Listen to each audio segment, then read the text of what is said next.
1999년 12월 6일 오후 7시 대한예수교 장로회 총회가 주최하는 대전중앙교회당에서 열린 새천년을 향한 교당 정책 세미나에서 행한 새로운 세기를 향한 교회 비전이란 제목의 메시지입니다. 하나님의 말씀 로마서 12장 1절과 2절을 제가 봉독해 올리겠습니다. 그러므로 형제들아, 내가 하나님의 모든 자비하심으로 너희를 권하노니 너희 몸을 하나님이 기뻐하시는 거룩한 산제사로 드리라. 이는 너희의 드릴 영적 예배니라. 너희는 이 세대를 본받지 말고 오직 마음을 새롭게 함으로 변화를 받아 하나님의 선하시고 기뻐하시고 온전하신 뜻이 무엇인지 분별하도록 하라. 아멘. 존경하는 정경 총회장님들, 그리고 총회장님, 그리고 교단의 지도자 여러분, 오늘 밤 우리는 역사적 집회에 참석했습니다. 20세기, 아니 지난 천년대를 마감하고 새로운 천년, 곧 2000년이 목전에 이르렀습니다. 밝아오는 21세기에 대한예수교 장로회 본 교단의 과거를 뒤돌아보고 오늘을 직시하며 미래를 내다보는 이 자리를 마련하게 된 그 자체가 벌써 하나님의 은혜요 축복인 줄 저는 믿습니다. 그리고 오늘 모임 같은 이러한 발상 자체가 고무적이며 희망적이라고 할 수 있습니다. 왜냐하면 새로운 밀레니엄이 얼마 남지 않은 시점에서 세계는 지금 밀레니엄 축제로 분주한데 왜 우리 교회, 우리 교단만이 새 시대를 향하는 아무런 몸짓도 없었는가, 그렇게 생각해 본 적이 있습니다. 하지만은 오늘 밤 우리는 우리의 자화상을 보면서 하나님께서 우리 교단에 주신 위대한 시대적 소명과 사명을 다시 한번 일깨워 일감을 준비하고 계획하는 것에 잠옷 흥분을 감추지 못합니다. 지금 영국의 테임스강 강변에 그리니치에 있는 세계 최대의 지붕을 자랑하는 밀레니엄 돔이 완성 단계에 왔습니다. 들리는 말로는 개관식에는 엘리자베스 여왕과 블레어 총리 등 4만 명이 모여서 세계 65개 방송사가 생중계를 한다고 들었습니다. 그런가 하면 불란서에서는 300여 개 도시를 관통하는 녹색 좌우선을 만든다고 합니다. 그리고 독일에서는 175개국이 참가하는 지상 최대의 하노바 엑스포를 준비하고 미국은 6개 대륙 54개국을 통과하는 자전거 일주를 준비하고 있습니다. 뉴질랜드는 1000년 후에 개통되는 타임 캡슐을 건설하고 이탈리아에는 높이 40m의 기독교 역사 상징 조각을 건립한다고 합니다.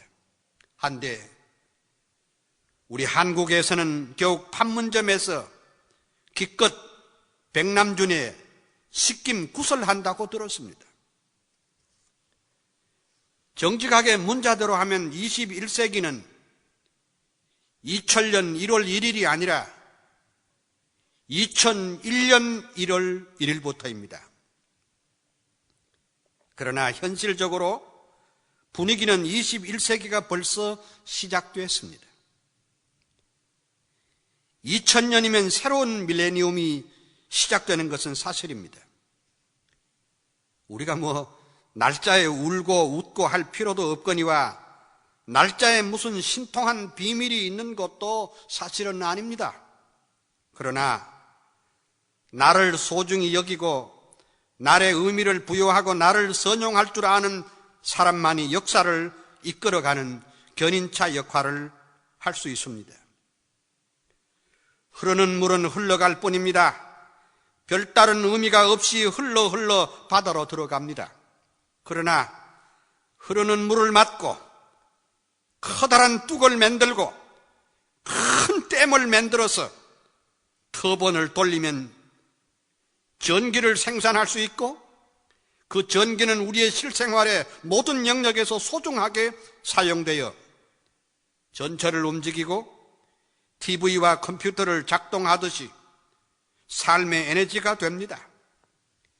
흘러가는 물은 힘도 없고 의미도 없으나 댐을 막고 그 낙차를 이용하면 전기를 생산하듯 흘러가는 시간에 의미를 부여하고 창조적으로 대응할 때 우리 교회는 새로운 천년대의 주역이 될 수 있습니다.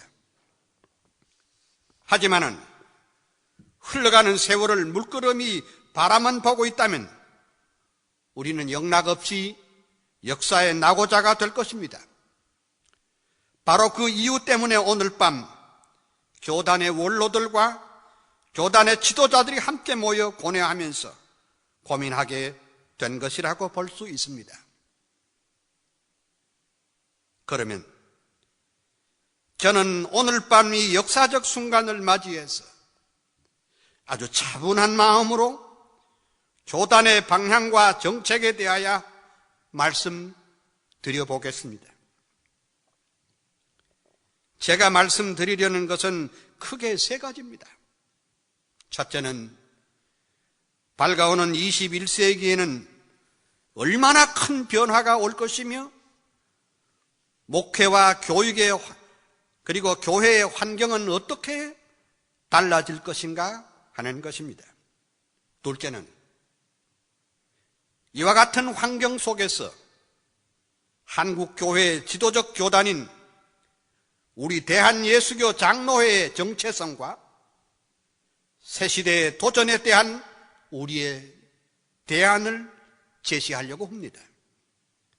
셋째는 역사의 현장에 살고 있는 교회 지도자들로서 어떻게 하나님의 말씀을 따라서 하나님의 부르심에 합당하게 살 것인가를 생각하면서 새 시대에 대한 꿈을 가져보자는 것이 오늘 제 강연의 핵심이라고 할 수 있습니다.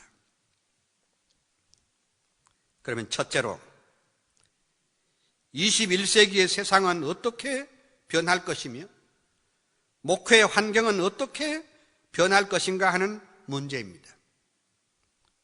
솔직히 요즘은 미래가 어떻게 될 것인가를 내다보는 것은 매우 지혜롭지 못하다고 보겠습니다.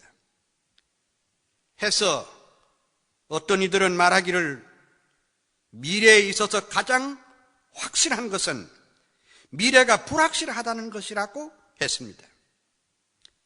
미래는 마치 럭비공처럼 그것이 어느 방향으로 튈는지 아무도 예측할 수 없다는 것입니다. 그럼에도 불구하고 장차 올 21세기는 우리의 삶의 전 영역에 엄청난 변화와 충격을 미칠 것으로 예상되고 있습니다. 최근에 그 세계적인 우주과학 소설가이자 미래학자인 아서 클라크는 아시아 위크지에 21세기에 다가올 주요 사건을 예측하는 글을 실어 화제를 모은 적이 있습니다. 둘째로 21세기의 대한예수교 장로회는 어디로 갈 것이며 무엇을 우리가 준비해야 될 것입니까? 최근에 이성희 박사는 미래사회와 미래교회라는 책에서 미래 교회는 더 이상 대형 교회를 의미하는 이른바 메가 처치, 메가 교회가 아니라 변화를 뜻하는 메타 처치, 즉 스스로 변화 속에 있으면서 동시에 변화를 주도하는 그와 같은 변화하는 교회가 요청된다고 주장하면서 이와 같은 변화는 교회를 구조적 차원에서의 변화와 목회 지도력에 있어서의 변화, 즉 목회자의 마음, 사고, 의식에 있어서 변화, 그리고 무엇보다도 목회 지도력에 있어서 영성적 차원에서 변화가 요청된다, 이렇게 주장했습니다.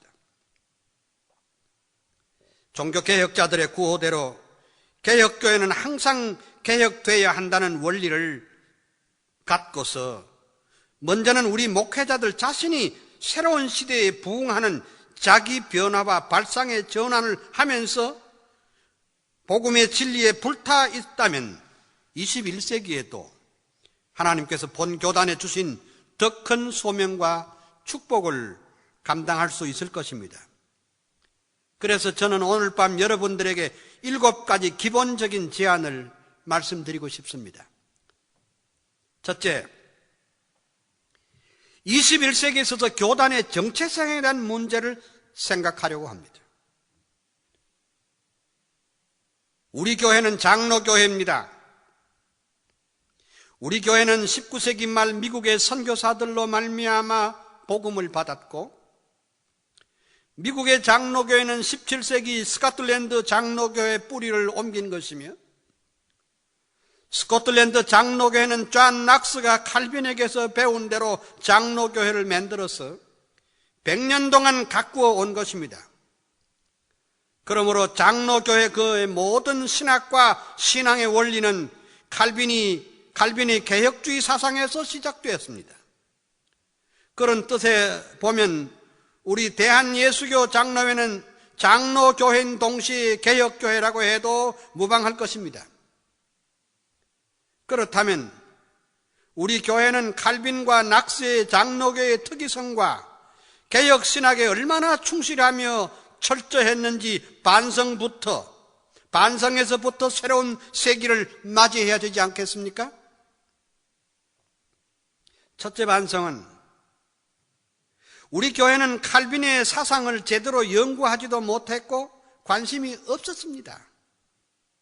한국의 교회가 들어온 지 80년 만에 겨우 칼빈의 기독교 강요가 우리말로 번역되었으나 부끄럽게 그나마도 대개가 안일하게 일본어에서 뺏긴 것들이 대부분입니다.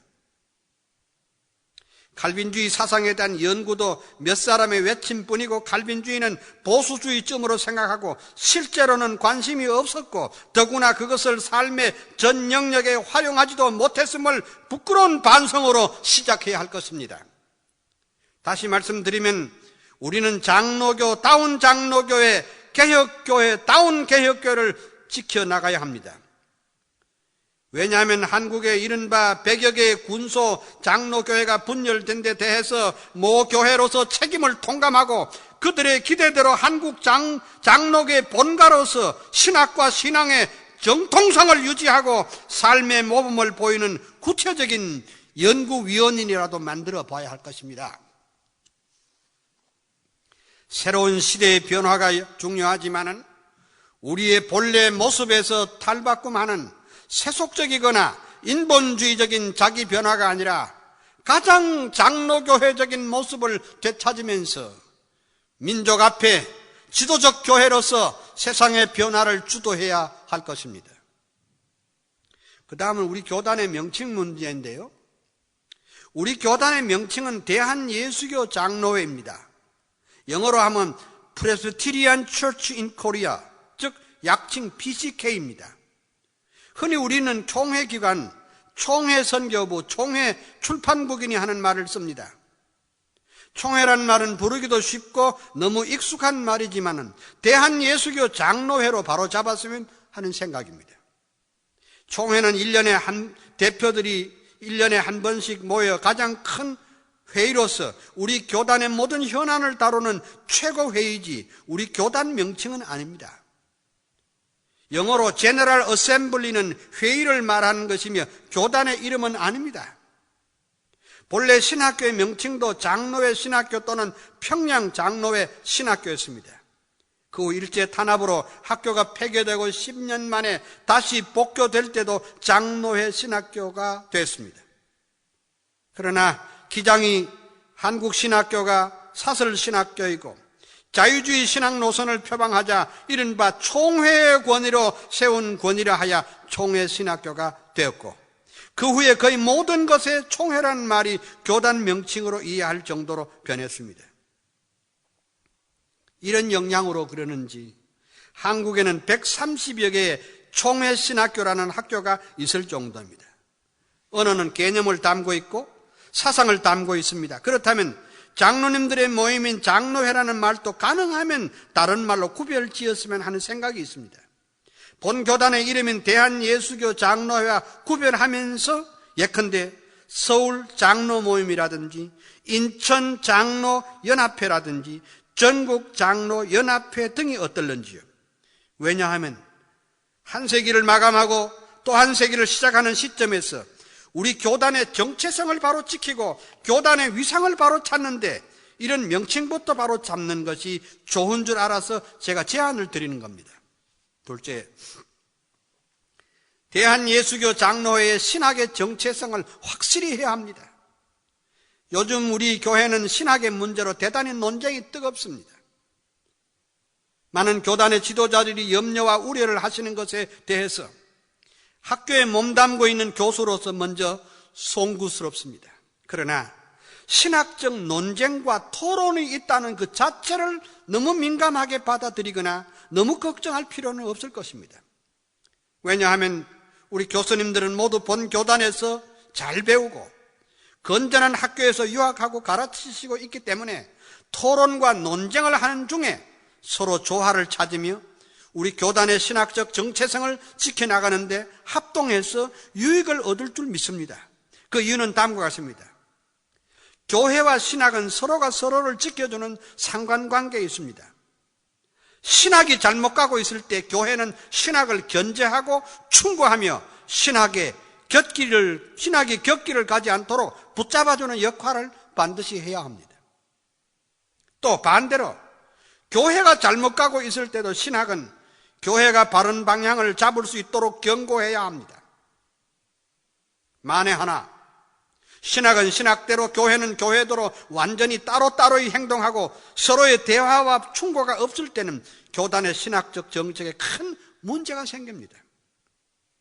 그러나 우리 교회의 경우 서로의 감독이 예민할 정도로 잘 되어 있기 때문에 신학적 논쟁이나 토론 그 자체를 비판하거나 낙심할 필요는 없습니다. 그러므로 우리 교단의 정서상 절대로 자유주의 신학 노선을 걷는 사람은 발붙일 수가 없습니다. 그것은 우리 교단의 형성의 과정이 그러했고 6천여 교회가 두 눈을 부릅뜨고 신학교를 주시하고 있기 때문에 교단의 신학적 흐름에 어긋난다면 중대한 문제가 발생할 것입니다. 그런데 모든 교회, 모든 교육 목회자들도 신학교 교수들이 말하는 충고를 들을 수 있어야 합니다. 정직하게 말해서 교회 성장이 지상과제로 떠오른 이 시대에 일선 목회자들은 교회가 부흥만 한다면 무엇이든지 하고 무슨 일이든지 할 각오가 되어 있습니다. 그래서 목회 방법이 교단에서 지향하는 개혁주의 신학에서 저만치 멀어져 간 경우가 있는 것도 사실입니다. 그보다 아예 신학적 이해는 생각조차 안 하는 경우가 솔직히 대부분입니다. 그래서 인본주의 방법에서 경험주의를 바탕에 둔 목회 스타일을 걱정하지 않을 수 없습니다. 그러므로 우리 대화 중에 신학교 교수들이 무엇을 알아? 이렇게 말한다든지 목회자들이 신학을 어떻게 알아? 라는 말을 해서는 안 됩니다. 서로가 서로를 인정하고 서로의 역할과 기능이 있음을 인정해야 합니다. 신학은 교회를 세우고 섬기기 위해서 있는 것이고 교회는 신학의 울타리가 되도록 보호하는 것이 특성이 있습니다.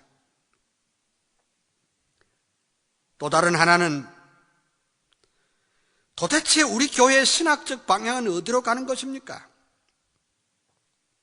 오래전에 우리 교단의 지도급 목사님이 우리 교회를 정의하기를, 우리 교회는 칼빈주의적, 개혁주의적, 복음주의적, 정통주의적, 보수주의적 대한예수교 장로의 합동측이라고 한 말을 기억합니다.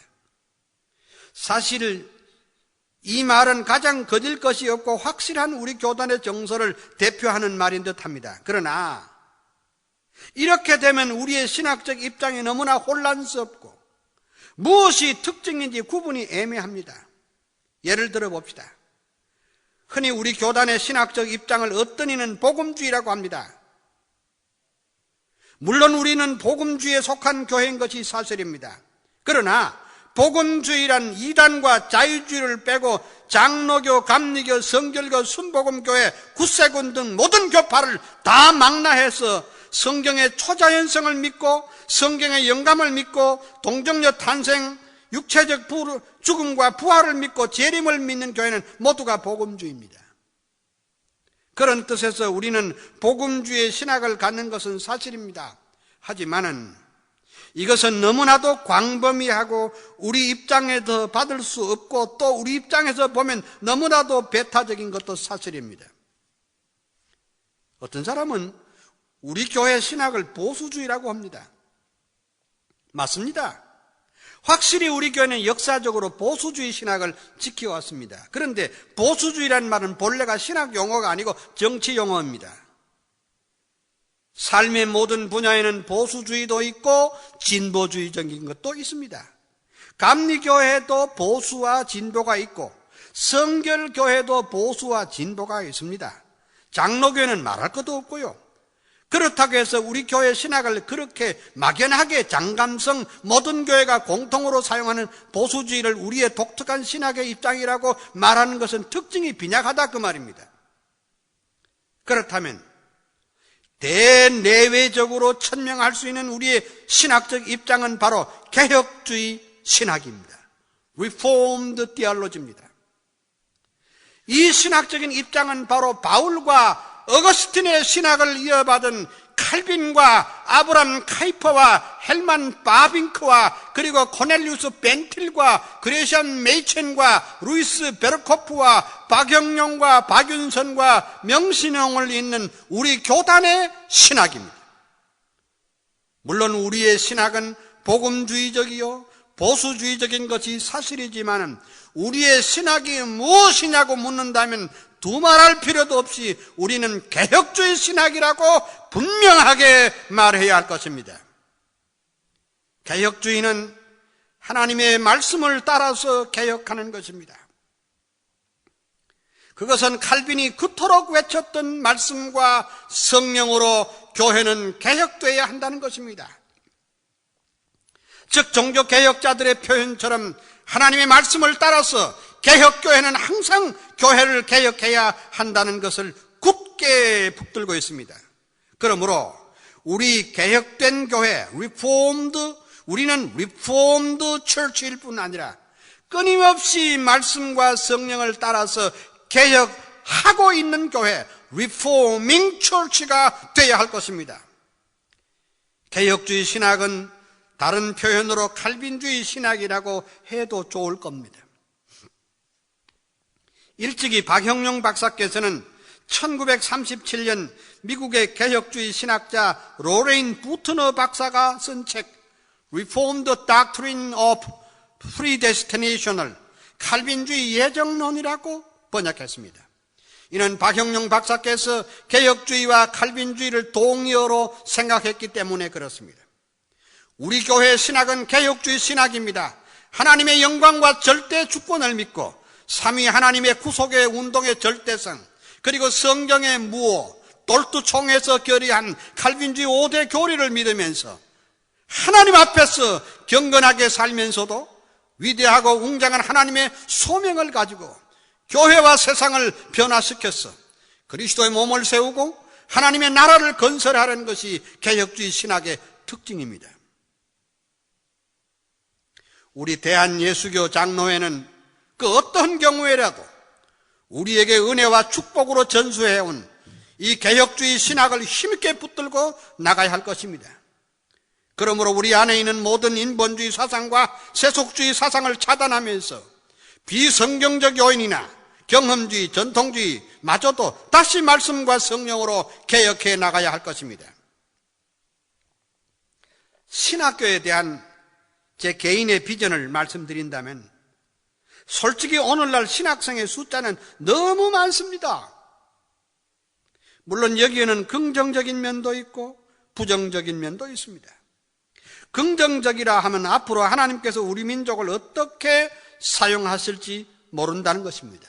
즉 남북 통일이 앞당겨지고 중국이 개방될 때 엄청난 일꾼이 필요할 것이고, 그러기 위해서는 일꾼들을 얼마든지 키워야 한다는 논리입니다. 저는 동의합니다. 그런데 현재 신학교를 졸업하신 전도사님, 목사님들이 갈 곳이 없습니다. 심지어 운전기사로 공사 현장에서 막노동하는 사람도 있습니다. 전도사 자리 하나 나면 보통 7, 80통의 지원자가 몰려옵니다.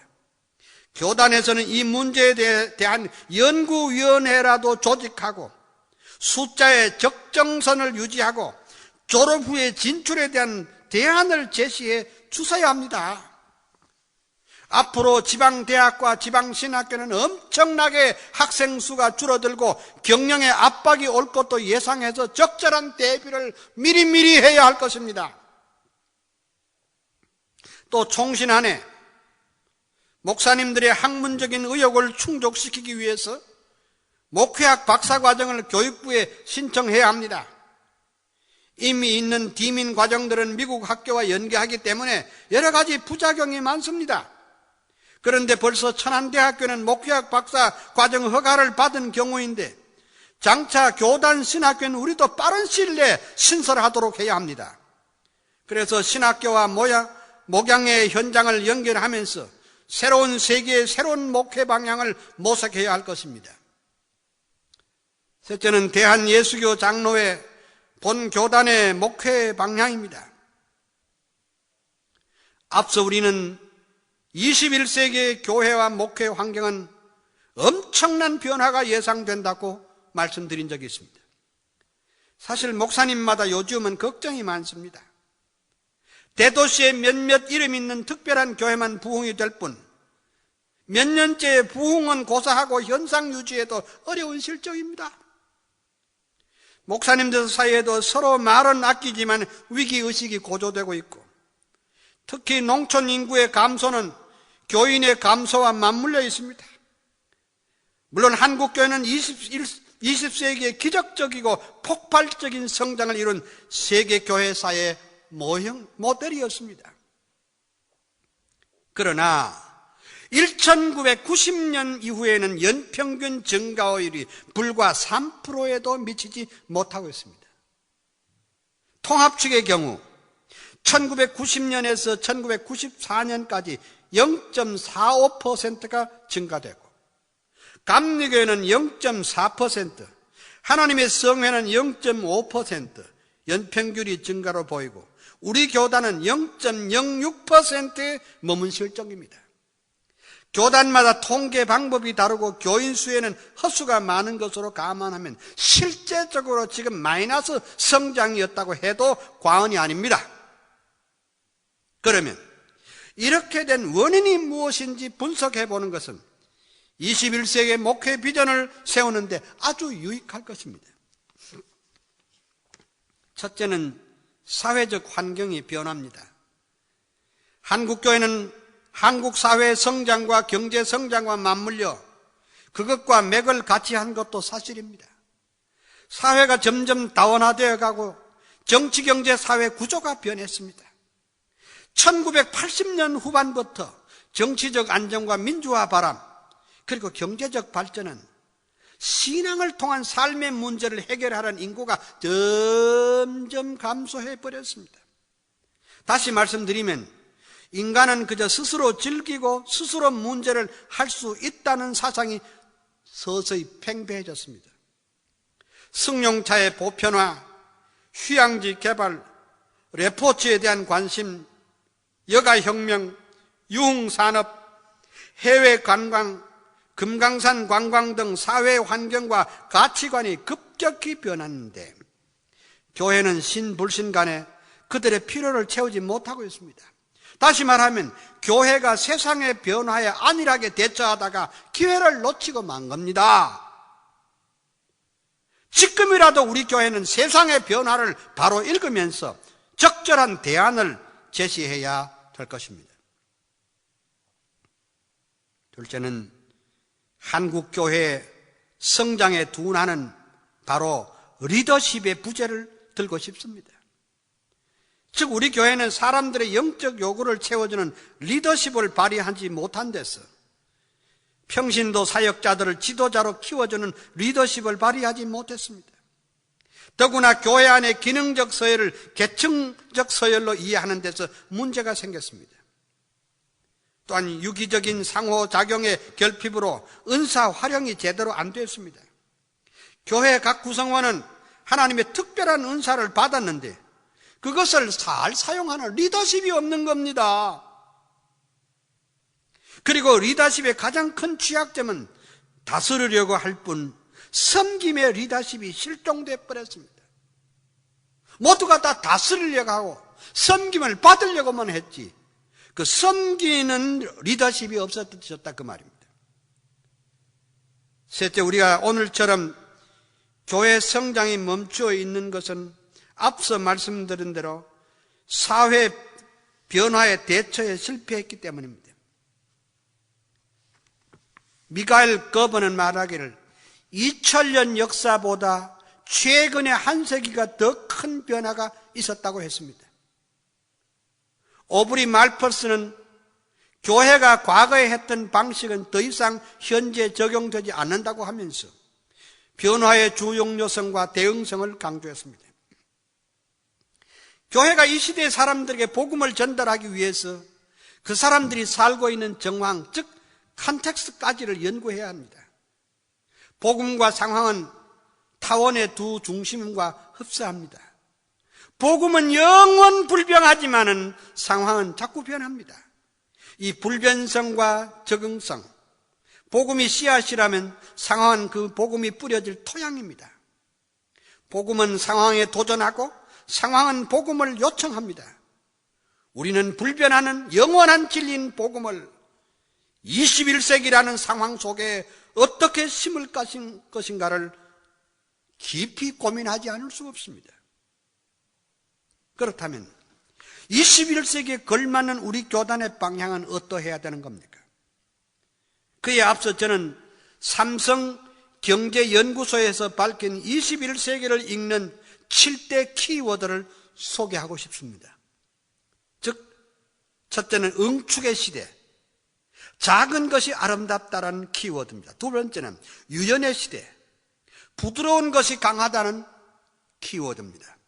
세 번째는 공유의 시대, 나눌수록 커진다는 키워드입니다. 네 번째는 모험의 시대, 남이 가지 않는 곳에 길이 있다는 키워드입니다.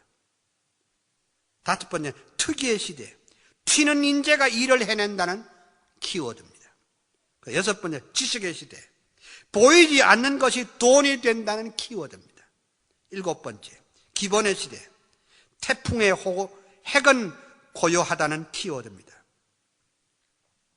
즉 환경 변화가 극심하고 세상이 아무리 변한다고 해도 기본 진리는 변함이 없다는 것입니다. 삼성경제연구소가 밝힌 21세기를 대응하는 7대 세상 읽기 키워드는 우리로 하여금 여러 가지를 생각하게 합니다. 그렇다면 구체적으로 우리 대안은 뭡니까? 첫째, 고정관념을 깨고 의식의 발상 전환을 해야 합니다. 낡은 가죽 부대에 새 부대 포도주를 담아낼 수는 없습니다. 새 포도주는 새 부대에 담아야 합니다. 어느 때든지 전통이 성경 위에 올라가면 세속화됩니다. 전통을 지키는 것을 보수주의라고 합니다. 전통도 관행도 복음의 빛 아래 다시 조명돼야 한다는 그 말입니다.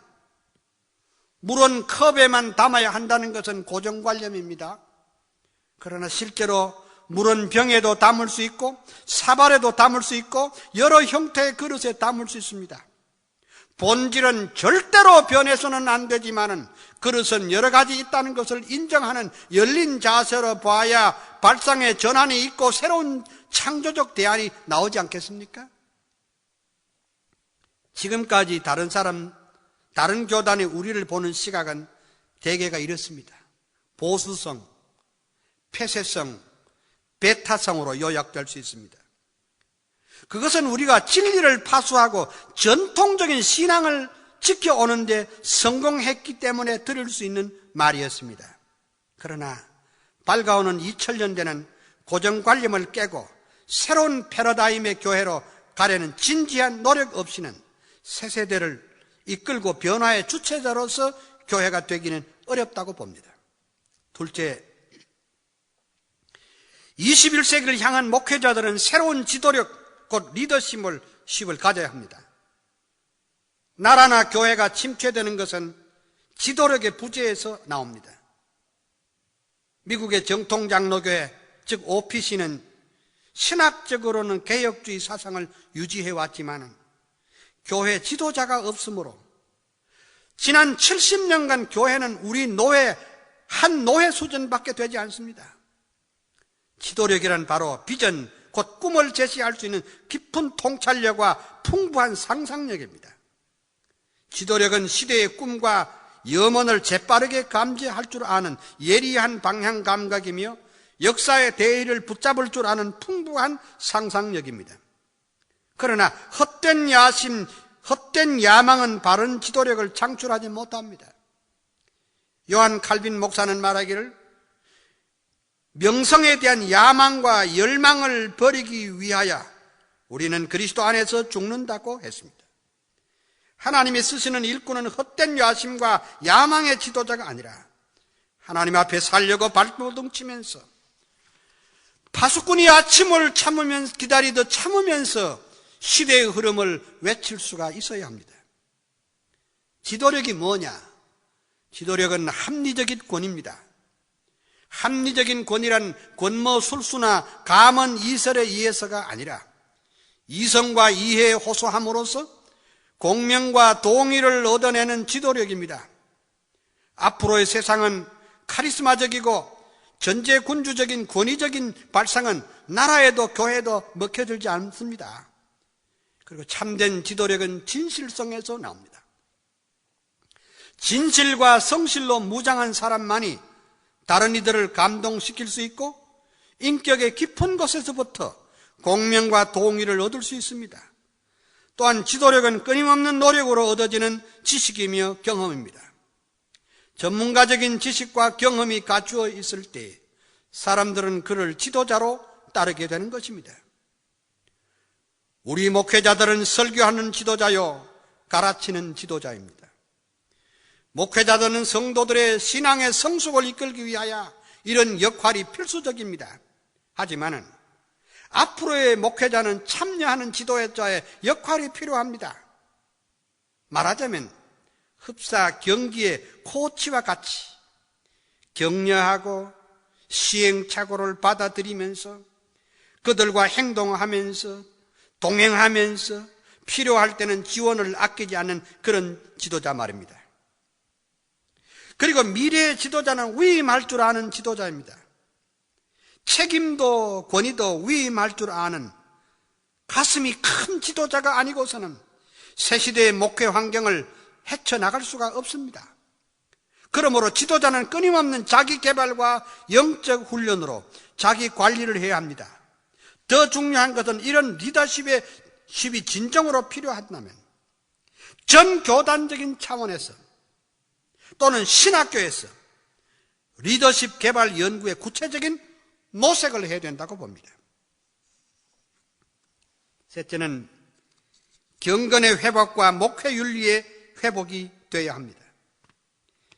21세기는 사람들의 영적 가치보다 물질적 가치와 향락을 삶의 목적으로 생각할 겁니다.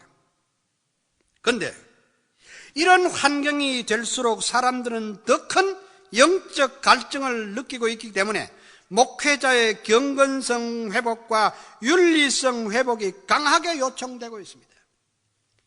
칼빈은 기독교 강요 초판에서 이 저술의 목적이 경건의 훈련에 있음을 말하고 기독교 강론은 바로 경건의 대전이라고 했습니다.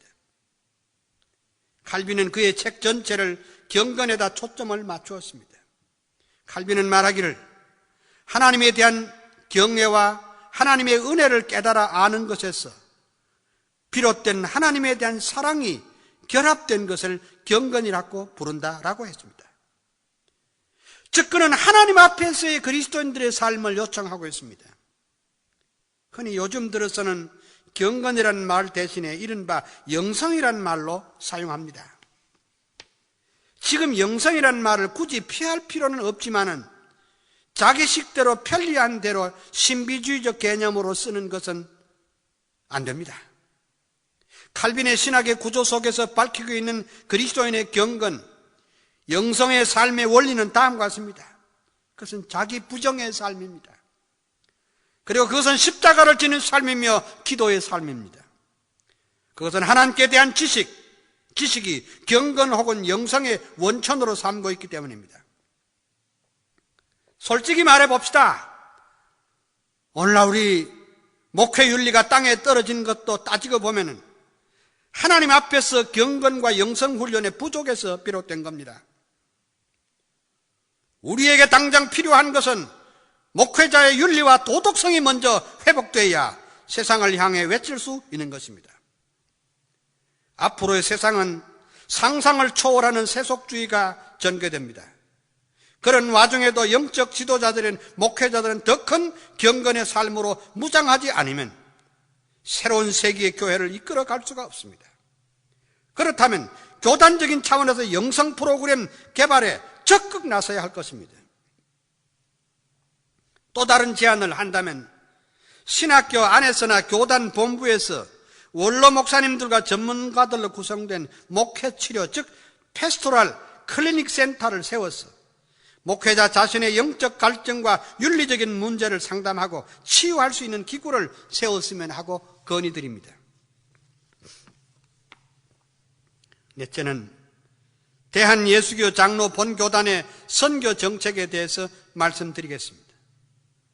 우리 교회는 선교에 대한 가장 활기차고 가장 앞서가는 교단임은 자타가 공인하고 있습니다. 우리 교회는 선교하는 교회로 자리매김한 것은 하나님의 은혜요 축복입니다. 더구나 총회 선교 기구가 발전적으로 만들어져서 힘있게 일하는 것도 고무적입니다. 그러나 한 세기를 마감하고 새천년을 맞이하는 우리는 세계 선교를 검증하고 더 발전적인 것이 없는지를 모색해야 할 겁니다. 즉 하나님께서 주신 자원, 곧 시간, 재정, 인력을 비효율적으로 낭비하지는 않았는지 지금쯤은 전문적으로 평가할 단계에 이르렀습니다. 그래서 금후회에는 보다 효과적으로 바르게 펼쳐질 수 있는 선교 정책이 수립되어야 하고 그것은 전문 두뇌들에 의해서 첨단적으로 관리되어야 할 것입니다. 우린 지금까지 선교사를 파송하고 돈 보내고 보고받는 소박한 선교 형태에서 오히려 그 역으로서 선교 패턴이 미래에는 주종을 이룰 것으로 내다봅니다. 그렇다면 저는 일찍이 요한 칼빈 목사가 1559년에 세웠던 제네바 아카데미를 생각해 봅니다. 사실 제네바 아카데미는 종교개혁을 정착시키고 일꾼을 양성하는 사관학교 구실을 했지만 실제로 그것은 유럽의 선교 센터였습니다. 모든 선교의 장을 로마 카톨릭에 뺏겼던 칼빈은 유럽 각국의 개혁의 의지를 가진 젊은 일꾼들을 불러 모아 교육시킨 후에 각각 자기 나라의 선교사로 파송한 것이라고 할 수 있습니다. 칼빈의 의도는 정말로 적중했고 여기에 졸업한 걸출한 인재들이 자기 나라에 돌아가서 엄청난 교회 개혁을 함으로써 16세기 프로테스탄트 교회를 만들었습니다. 그렇다면 이것을 구체적으로 적용해 보겠습니다. 선교사 한 분의 1년에 드는 비용을 줄잡아 3만 불로 생각해 봅시다. 그렇다면 본 교단에 파송한 공식 비공식 선교사들을 1000명으로 본다고 해도 3천만 불이 됩니다. 우리 돈으로 계산하면 약 300억이 됩니다. 만약 이 중에 10%인 30억을 제3세계 지도자를 불러서 교육시켜서 다시 선교사로 파송하는 세계 선교센터를 만든다면 21세기 선교는 보다 활기찬 그리고 보다 효과적인 것이 될 것이라고 내다봅니다. 이것은 이미 아시아 연합신학대학에서 실시하고 있고 또 제 개인적으로도 큰 성과를 봤던 사례입니다. 만약 그렇게 되면 기존의 방법대로 선교 정책의 골격은 유지하면서도 선교사들이 현지 주조들과 밀착된 선교 활동을 할 수 있을 것입니다. 또 그런 현지 지도자들이 일당백의 역할도 기대해 보는 것입니다. 그리고 또 하나는 이른바 디아스포라 교회 문제를 짚어보겠습니다. 지금 우리 민족이 세계 160여 개 나라에 진출해 있고 그들이 가는 곳에는 반드시 한국교회가 세워지고 있습니다. 그런데 대개는 선교사가 한인교회를 세워서 일하고 있습니다. 그래서 현지 한인교회는 이른바 선교 교두보 구축을 위한 필수적인 전진기지입니다. 그러나 그것은 선교사의 본래 의무와는 다소 거리가 있는 것도 사실입니다. 현지 한인교회가 어느 정도 성장하면 선교사는 현지 선교에만 전력하도록 하고 본 교단에 상당한 목회적인 역량과 선교적 비전을 가진 분을 파송하는 일입니다.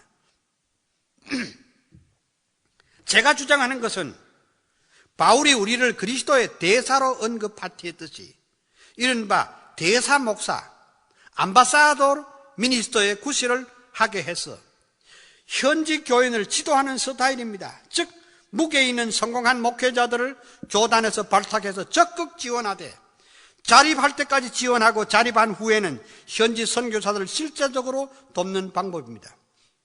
예를 한번 들어볼까요?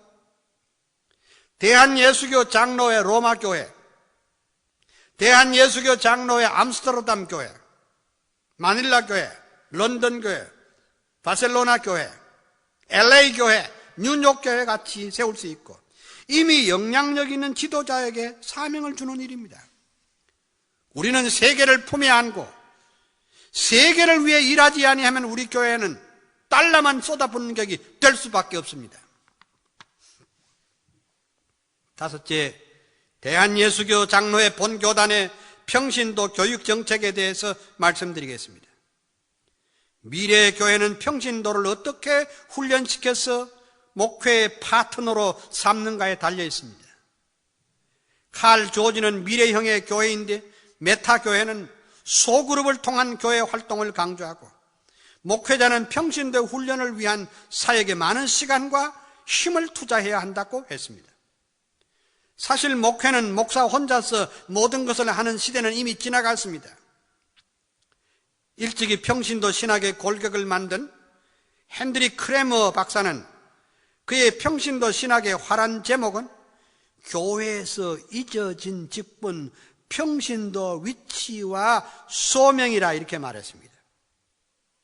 평신도는 수동적으로 예배에만 참석하고 헌금이나 하고 봉사하는 것으로 끝나는 것이 아니라 평신도 그 자체도 하나의 직분으로서 소명을 받았음을 일깨워 주는 것입니다. 그래서 평신도를 역동적으로 활용해서 일감을 맡기고 지도자로 육성시키는 것입니다. 이것이 21세기 목회 성패를 좌우할 것입니다.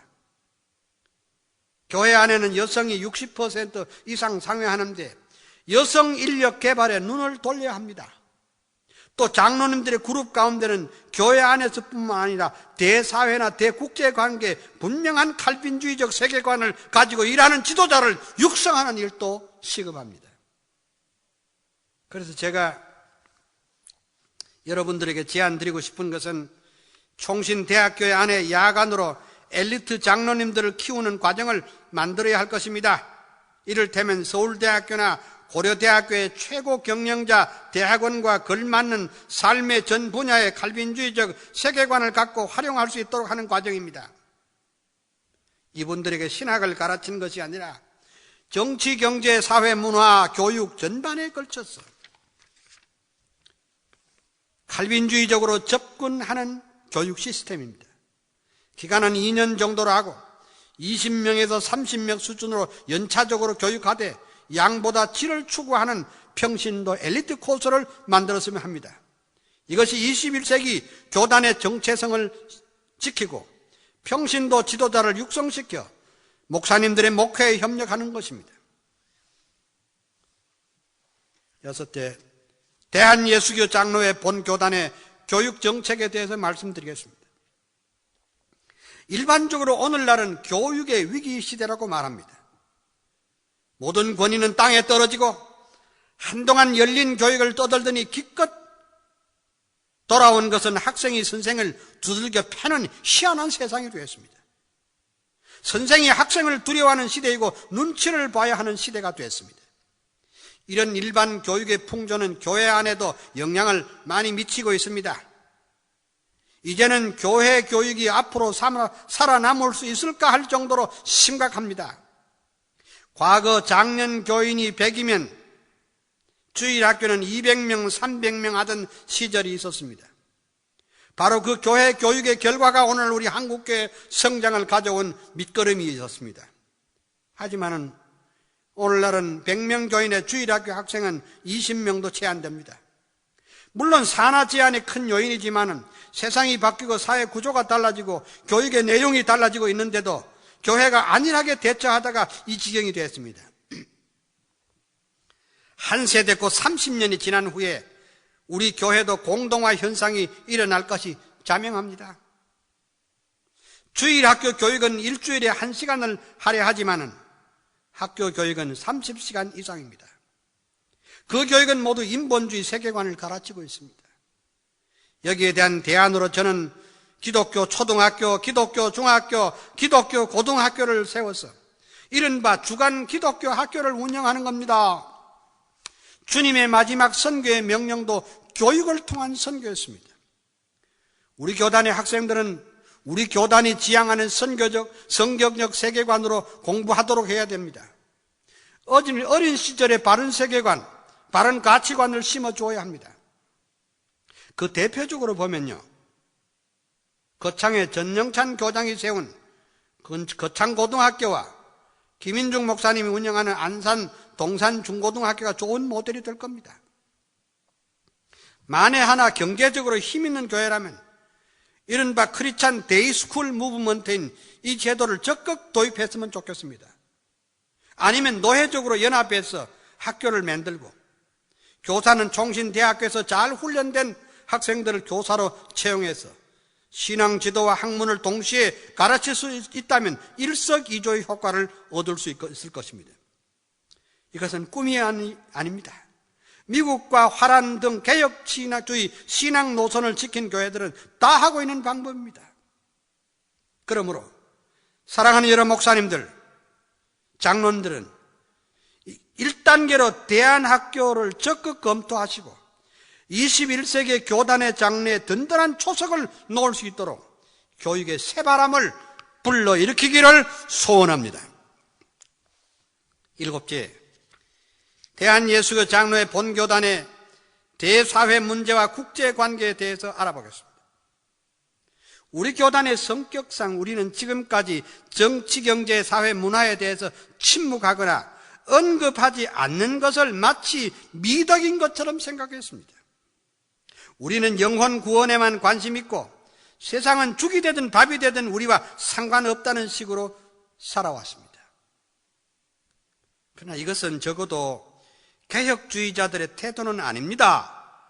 개혁주의자들은 예수 그리스도의 보혈 공로로 구속함을 받고 그 구속함을 받은 사람으로서 세상에서 빛과 소금의 역할을 감당해야 하는 것이 기본 구도입니다. 우리는 이른바 정교 분리를 앞세워서 세상과 정치에 무관심한 듯이 내비쳤습니다. 그러나 솔직히 말해봅시다. 교회는 음으로 양으로 선거에 개입했으며 당락을 결정하는데 목사님과 장로님들이 입김이 세웠다는 것도 고백해야 됩니다. 또 이것을 이용한 정치가들이 교회를 이용하고 있는 것도 사실 아닙니까? 여기서 우리는 분명히 해둬야 할 것은 교회와 정치는 완전히 구분하되 교회 사명을 위해서, 교회 보존을 위해서, 하나님의 공의를 위해서 적절한 자기 목소리를 내어야 합니다. 그것은 두 가지 방법이 있는데, 하나는 시민운동을 통해서 부정과 불의에 맞서는 태도입니다. 또 다른 하나는 교회가 적극적으로 우리의 신앙과 사상에 맞는 지도자를 정치 지도자로 뽑는 일입니다. 필요하면 단 한 석의 국회의원을 내더라도 개혁주의 신앙의 정당을 만드는 것도 생각해 볼 일입니다. 그를 통해서 하나님 앞에서 양심의 소리를 발할 수 있어야 우리 교단의 역할을 감당할 겁니다. 한 사람의 양심의 소리는 경우에 따라서는 나라 전체에 영향을 주게도 될 것입니다. 우리는 2000년대에는 반드시 남북 통일이 올 것을 기대하고 우리 교회가 먼저 준비해야 합니다. 기구적으로도 준비해야 되겠지만은 정서적으로도 다른 이데올로기에 한평생을 살았던 사람들을 어떻게 그리스도의 사람으로, 그리스도의 사랑으로 끌어안을 것인가도 연구해야 되고, 재정과 제도, 관리도 뒤따라야 합니다. 남북 문제나 대사회 문제나 이단 문제에 관한 한 다른 교단과 무릎을 맞대고 함께 사역해야 됩니다. 또 앞으로의 세계는 세계화의 시대요, 지구촌 시대입니다. 그렇다면 우리 혼자 독야청청할 수는 없습니다. 우리 교회는 도대체 세계 어느 나라, 어느 교회와 어느 교회, 어느 신학과 신앙과 일치하는지 우리가 우리의 정체성을 확실히 해야 됩니다. 모든 국제기구들은 우리의 입장에서 맞지 않는 것들이며 전 세계의 큰 교회들은 하나같이 세속주의로 나가고 있습니다. 그래도 전 세계적으로 보면 우리의 신학과 신앙 노선을 걷고 있는 작은 교회들이 얼마든지 있습니다. 그러므로 우리는 교회 전방위 외교를 앞세워서 세계 여러 교회와 협력하면서 피차 배우며 피차 도우는 교회가 되어야 할 것입니다. 왜냐하면 우리 대한예수교 장로회는 어떤 의미로든지 세계 교회를 위해서 역할 분담을 하고 영향을 주는 그런 교회가 되어야 할 것입니다. 이제 결론하겠습니다. 존경하는 본교단의 목사님들 그리고 장로님들, 저는 지금 장시간 동안 2000년대의 사회의 변화 모습과 목회 환경의 변화를 그리면서 우리 교단의 여러 가지 정책을 진단하고 대안을 제시했습니다. 그러나 시간 관계로 다 말씀드리지 못한 것도 많습니다. 하지만은 위에 말씀드린 커다란 7가지를 틀 속에 포함되어 있다고 보고 이제는 차분히 하나님의 말씀으로 돌아와서 오늘 저녁 이 순간에 우리들이 어떤 각오로 무엇을 해야 할 것인가를 생각해 보겠습니다. 로마서 12장 1절과 2절 말씀은 우리 목사님들이라면 아마 수십 번도 더 이 본문을 가지고 설교했으리라고 생각됩니다. 하지만 이 본문이야말로 천년대를 마감하고 새로운 천년을 며칠 앞두고 이 모임에 참석하신 우리들에게 가장 적절한 말씀이라고 생각됩니다. 첫째는 이 세대를 본받지 말라고 했습니다. 이 말은 이 세상을 정죄하거나 도피하라는 뜻이 아니고 영어 표현대로 하면은 이 세상 본보기 the pattern of world입니다. 이 세상의 본보기를 따르지 말라는 것입니다. 19세기적이거나 20세기적인 세속주의 모델을 추종해서는 안 된다는 그 말입니다. 그런 세계관은 21세기를 위한 도움이 되는 것이 아니라 도리어 장애 요인이 된다는 겁니다. 둘째, 우리가 먼저 변화되어져야 합니다. 지도자들이 변화되지 않는다면 아무것도 새로울 것도 없고 21세기도 그만이고 2000년이 되어도 아무런 의미가 없습니다. 칼렌다를 새로 바꾼단다고 희망찬 2000년 시대가 오는 것도 아니고 오늘날처럼 지도자리에 모였다가 정치 얘기로 꽃을 피운다고 해서 달라질 것은 하나도 없습니다. 결국 우리가 껍질을 벗기고 변화를 입어야 합니다. 그래서 이 본문의 말씀 그대로 당신의 마음을 갱신함으로 바꿔야 한다 그 말입니다. Be transformed by the renewing of your mind입니다. 새로운 시대는 복음의 진리만 제외하고 우리의 모든 기존 개념을 새롭게 갱신하지 않고서는 새 시대를 이끌 견인차가 될 수가 없는 겁니다. 셋째는 역시 우리 지도자에게 부여된 사명은 하나님의 선하시고 기뻐하시고 온전한 하신 뜻을 분별하는 것입니다. 우리는 이 시대의 파수꾼입니다. 시륵같이 어두운 세상에서 두 눈을 부릅뜨고 적의 침투를 막기 위해 소리쳐 알려야 합니다. 선지자가 없는 시대이지만은 하나님의 말씀을 붙들고 선지자적 메시지를 힘있게 뜨겁게 외치면서 개혁주의 신학과 신앙을 가진 교회 지도자로서 사명을 감당해야 됩니다. 20세기의 역사도 하나님께서 주장하셨거니와 밝아오는 21세기도 역사는 하나님의 장중에 움직이는 줄 믿습니다.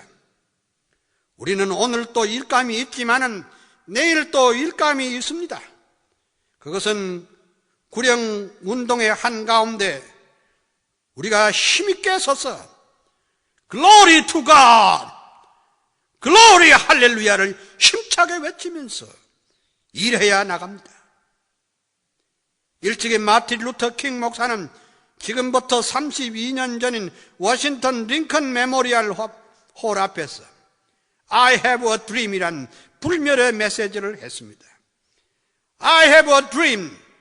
우리는 21세기의 꿈을 가지고 있습니다. 죄인이 그리스도의 십자가 앞에 돌아오고 낙심하고 방황하는 청소년들이 몸된 교회로 돌아오고 정의가 강물처럼 흐르는 세상이 올 것을 우리는 바라보고 있습니다. 마치 이사야가 35장 1절과 2절에 광야와 메마른 땅이 기뻐하며 사막이 백합화같이 피어 즐거워하며 무성하게 피어 기쁜 노래로 즐거워하며 레바논의 영광과 갈멜과 샤론의 아름다움을 얻을 것이라. 그것들이 여호와의 영광 곧 우리 하나님의 아름다움을 보리라고 외쳤습니다. 이사야가 600년 후에 될 신약 시대의 꿈을 꾸며 기다린 것처럼 우리는 21세기에도 꿈을 가지고 하나님의 영광을 위해서 대한예수교 장로회 앞날을 위해서 힘차게 일해 나가십시다. I have a dream. Glory to God. Glory, 할렐루야. 아멘. 같이 기도하겠습니다. 하나님 아버지여, 우리에게 이 복된 밤을 허락해 주시고 전국 각처에서 목사님들, 장로님들, 교단의 지도자들이 모여서 총회 새로운 세기를 향한 교회 비전을 생각해 보았습니다. 우리가 먼저 변하게 해주시고 우리가 먼저 하나님 앞에 설 수 있도록 주여 축복하여 주시옵소서. 교단이 변하게 해주시고 말씀과 성령으로 새롭게 변하는 저희들 되게 하여 주시옵소서. 여기 모인 주의 종들을 하나님께서 축복해 주시길 바라옵고 예수님의 이름으로 기도하나이다. 아멘.